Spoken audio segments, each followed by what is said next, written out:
Il a fallu des millions et des millions d'années pour que le cirque de Navacelle soit formé.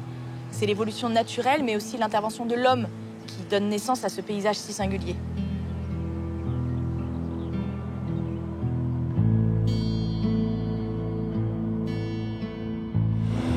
Au cours de l'ère secondaire, plusieurs mers se succèdent. La période jurassique est marquée par des eaux chaudes, peu profondes, riches en poissons, crustacés et plancton. Ces êtres vivants et les courants naturels forment des accumulations sédimentaires. Lorsque la mer se retire, ces boues sèchent et forment la roche calcaire. Sous le poids de cette accumulation de plus de 1500 mètres et des contraintes physiques de la croûte terrestre, la roche se fissure.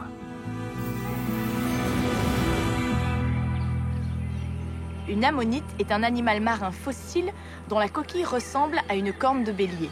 C'est le signe qu'il y a des années, une mer recouvrait totalement cet endroit.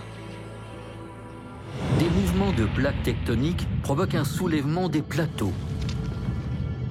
L'érosion, qui va former les paysages encore visibles aujourd'hui, débute avec de vastes cours d'eau qui usent la roche et dessinent les montagnes.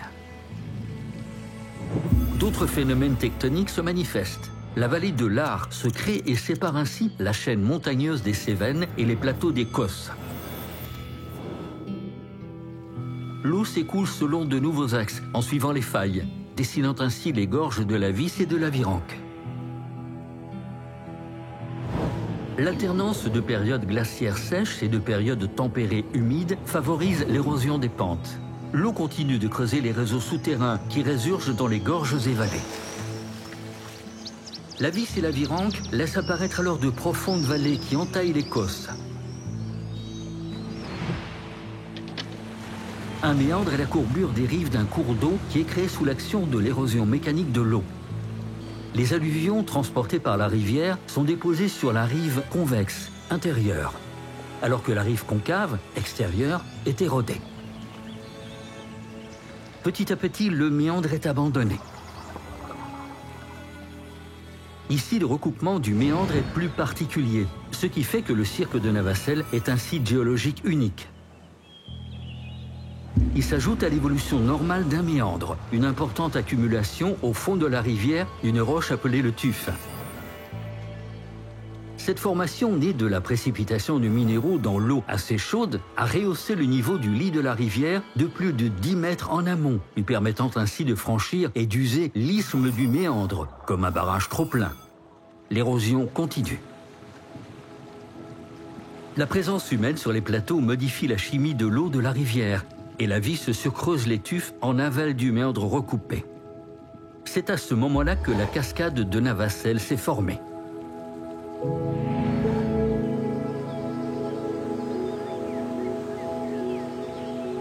C'est juste à cette période que les premiers groupes humains s'installent sur les Causses et façonnent le paysage. Les hommes ouvrent le milieu par déforestation afin de libérer de l'espace pour l'agriculture. Sur le long terme, cette pratique épuise les sols et provoque une érosion. L'ancien méandre est dédié à la culture des céréales, tandis que les bords de la Vis alimentent les potagers et les terrasses permettent le développement des vignes et des fruits. Et ces pierres que l'on retrouve un peu partout sur le site, vous connaissez leurs histoires ?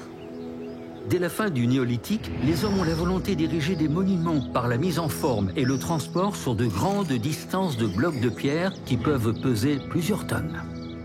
Les dolmens ont une fonction funéraire utilisée comme sépulture, alors que les menhirs, alignements et autres pierres dressées ont une fonction culturelle et symbolique forte, participant à l'organisation du territoire.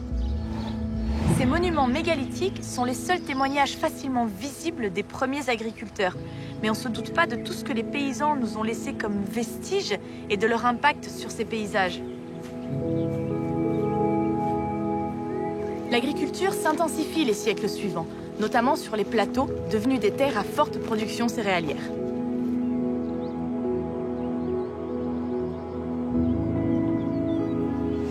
Comme les paysages, les hommes n'ont cessé de s'adapter. Ils vont aménager le territoire pour combiner élevage des troupeaux et production de céréales. Le développement de l'agropastoralisme va aller de pair avec l'aménagement du territoire. Chemins bordés de murets ou de haies de buis appelées buissières. Aménagement de murs pour créer des champs.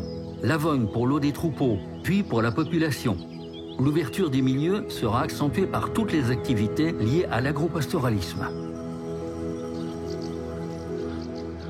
Ce sont tous ces éléments du paysage qui ont justifié l'inscription au patrimoine mondial de l'UNESCO et la labellisation Grand Site de France parmi les 20 plus grands paysages emblématiques de France.